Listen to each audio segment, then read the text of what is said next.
Bonjour à tous, donc je continue dans cette deuxième vidéo la correction du sujet banque PT. Donc on attaque la partie cinétique. Donc maintenant on étudie la cinétique de la réaction R1. Je vous rappelle que la réaction R1 c'est la même que celle de tout à l'heure. Donc je pense que je l'avais mise quelque part, voilà elle est ici. Qui est supposée totale.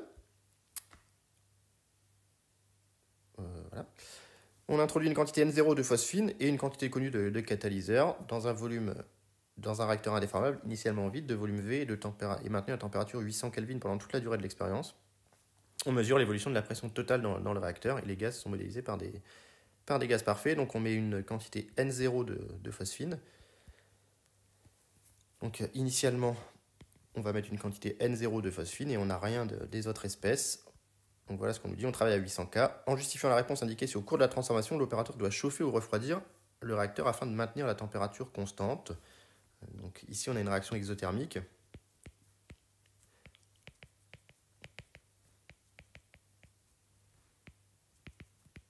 Car delta RH standard est négatif. Donc le milieu réactionnel va avoir tendance à s'échauffer.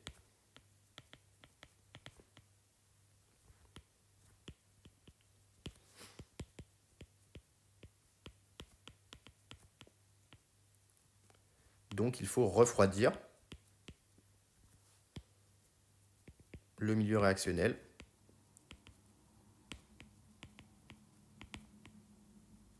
pour maintenir la température constante. Grosso modo, si votre système est à l'air libre, eh bien c'est la réaction qui va réchauffer l'air extérieur pour se refroidir, entre guillemets, pour refroidir le système. Ça, c'est dû au fait que la réaction est exothermique, donc elle va avoir tendance à échauffer le milieu. Très bien, dresser un tableau d'avancement en indiquant une ligne pour l'état initial, une ligne pour un état d'avancement quelconque, établir une relation entre la pression dans le réacteur P0 et la pression totale et la pression partielle à l'instant T. Donc ça, c'est quelque chose qui est assez classique si on a l'habitude de le faire, mais qui peut vite vous faire tourner en rond si vous n'avez pas la bonne méthode. Donc on va faire un tableau d'avancement. Donc à l'état initial, on a N0 ici, 0 ici. À un état quelconque, on a N0 moins 4 xi, xi et 6 xi. Et à l'état final, on verra si on en a besoin, on a 0 ici. On a donc formé N0 et 6N0. Je peux noter dans un coin la quantité de matière totale de gaz, uniquement de gaz. Attention, les gaz, ce sont uniquement pH3 et H2. Donc ça me servira pour avoir la pression totale. Donc ici, j'en ai N0 de la quantité de gaz. Ici, j'en ai N0 plus de xi. Et ici, j'en ai tout simplement 6N0. Une fois que tout a été consommé, donc la pression a augmenté. Donc voilà mon tableau d'avancement. Et maintenant, on me demande d'établir... Je vais faire les questions 11 et 12 directement ici. Je ne suis pas sûr que ça ait copié. Voilà. Donc établir la relation sur la pression partielle en pH3. Donc on va commencer par écrire la pression partielle en pH3. Donc la pression partielle en pH3, ça s'écrit comment? Comme c'est un gaz parfait, ça s'écrit à l'instant T, N de NH3 fois RT sur V. N de NH3, c'est N0 moins 4 xi fois RT sur V. Et maintenant, on va écrire tout simplement la pression partielle, la pression initiale. Et P0, comme à l'instant initial, j'ai une quantité totale de gaz qui vaut N0, ça fait N0 RT sur V. Ça vient du fait que la quantité de matière totale de gaz, c'est N0. Et la pression totale à l'instant T, c'est la même chose, mais avec N0 plus 2 xi fois RT sur V. D'accord? Pourquoi? Parce qu'à l'instant T, la quantité de matière totale de gaz, c'est N0 plus 2 xi. Et qu'est-ce que je vais faire de cette équation? En fait, je vais aller tirer xi RT sur V. Vous allez voir que c'est ce qu'il faut faire. Donc ça, c'est équivalent à écrire que P de T, c'est égal à P0 plus 2 xi RT sur V. Et donc, je vais aller tirer xi RT sur V de cette égalité. Ici, en fait, je peux même tirer 2 xi RT sur V. Donc 2 xi RT sur V, c'est égal à P de T moins P0. Voilà, ça c'est quelque chose que je peux déduire de l'instant T. Et tout ça mis ensemble, je reviens dans la première écriture que j'avais. Et la première écriture que j'avais, c'était que la pression partielle en pH3, elle est égale à N0 RT sur V, c'est-à-dire P0, moins 4 xi RT sur V. Et 4 xi RT sur V, c'est moins 2, c'est 2 fois 2 xi RT sur V. Et 2 xi RT sur V, c'est quoi? C'est ce que j'ai ici. Donc je remplace. Donc ça me fait P0 moins 2 fois P de T moins P0.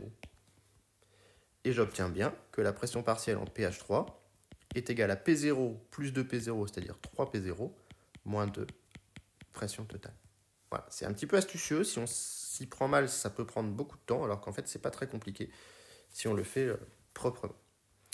En déduire l'expression de la concentration molaire en phosphine, la concentration CpH3, CpH3 c'est N de pH3 sur V, et donc par loi des gaz parfaits, avec P de pH3 qui est égal à N de pH3 RT sur V, eh bien ça fait tout simplement P de pH3 sur RT, c'est-à-dire 3P0 sur RT, moins 2 P de T sur RT.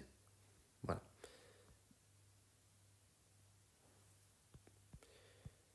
Alors ensuite, on me dit que grâce à la relation précédente, on peut établir le tracé de CpH3 en fonction du temps. En vous basant sur la figure 2, montrez que la décomposition de la phosphine obéit à une loi de vitesse d'ordre 1 et établit une relation entre CpH3 et C0.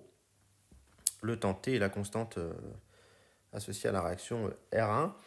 Donc ici, on va raisonner un petit peu dans le bon sens. On va regarder un petit peu la cinétique. Donc, si la réaction admet un ordre, ce qui va être le cas ici, donc si c'est l'ordre 1, on va directement, comme on nous demande de montrer que c'est d'ordre 1, ici je vérifie la question, mais montrer que la loi de vitesse est d'ordre 1, donc si on a un ordre 1, eh bien la vitesse de réaction doit s'écrire comme K fois la concentration en pH3, qui s'appelle CpH3 ici. Or, la vitesse, c'est 1 sur V dxi sur dt, et c'est aussi par rapport au réactif moins 1 sur 4 dérivé de CpH3 par rapport au temps. Donc autrement dit, si la réaction est d'ordre 1, on va avoir que d de CpH3 sur dt, moins 1 quart, doit être égal à K fois CpH3. Et donc ça, par intégration, ça va nous donner que CpH3 doit être égal à CpH3 0. Alors, on peut peut-être passer au log directement. Comme ça, on pourra vérifier que la loi qui est proposée.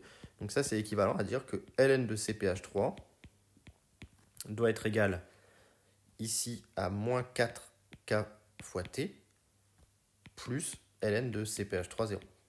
Alors ça s'appelle le CpH3 de T égale C0, tout simplement. Ce sera plus simple pour la suite. Bon, ça, c'est par intégration. Je pense que ça a été fait suffisamment de fois dans votre cursus pour qu'il n'y ait pas besoin de le détailler proprement. Donc, si on a un ordre 1, eh bien, ln de CpH3 est une fonction affine de T. Donc maintenant, on va aller prendre les courbes qui nous sont proposées et on va regarder si, en effet, ln de CpH3 est une fonction affine de T. Et là, on voit bien sur le graphe qui nous est proposé, je vais peut-être me rajouter tout de suite des petites pages, je pense que je vais en avoir besoin. Voilà. Donc, on a ln de CpH3 ici en fonction de T. Donc là, on voit bien qu'on a un modèle affine. Donc ça, c'est validé. Et ici, en fait, on a CpH3 égale f de T. Donc là, on a testé l'ordre 0, pour ceux qui sont au point sur la cinétique. Et donc là, c'est clairement non validé. On voit bien que les points ne s'alignent pas avec la régression. Et lorsqu'on a tracé 1 sur CpH3 en fonction de T, on teste en fait l'ordre 2. Et ça, c'est aussi non validé. Voilà. Donc ici, on a bien un ordre 1. Donc l'ordre 1 est validé.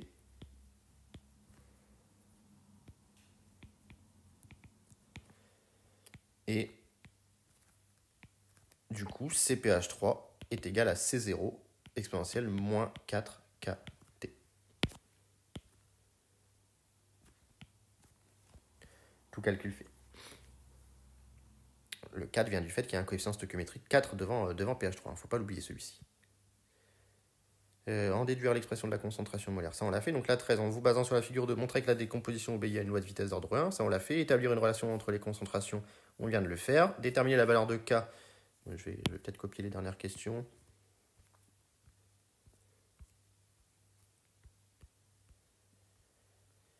Pour éviter d'avoir à jongler à chaque fois. Donc question 14, déterminer la valeur de K. Bon, on a montré que ln de CPH3 est égal à moins 4K fois T plus ln de C0. Donc ça a été fait tout à l'heure. Donc l'ordonnée à l'origine, la pente, pardon, de la régression, si je la note alpha, elle est égale tout simplement à moins 4K. Donc j'en déduis que K est égal à moins la pente divisée par 4, ici. Et comme la pente vaut moins 5,05 fois 10 moins 4, ici avec un temps qui est en secondes, donc ici, alpha est égal à 5,05 fois 10 puissance moins 4. Seconde moins 1, on peut directement savoir que ça va être en seconde moins 1 puisque c'est un ordre 1. Donc on en déduit que K est égal à... il y a un moins ici, bien sûr. On divise ça par 4, donc ça fait 1,125 fois 4, ça fait 500. Donc ici, il faut faire 126, grosso modo 1,26, 10 moins 4, seconde moins 1. Donc voilà pour petit k qu'on a obtenu ici. Établir l'expression littérale du temps taux nécessaire à la décomposition de 90% de la phosphine. Donc ici, on cherche taux tel que CPH3 de taux est égal à 0,1 fois C0. On veut qu'il y en ait 90% qui soient décomposés, soit C0 puissance moins 4 K taux égale 0,1 C0. Si j'ai pas écrit de bêtises.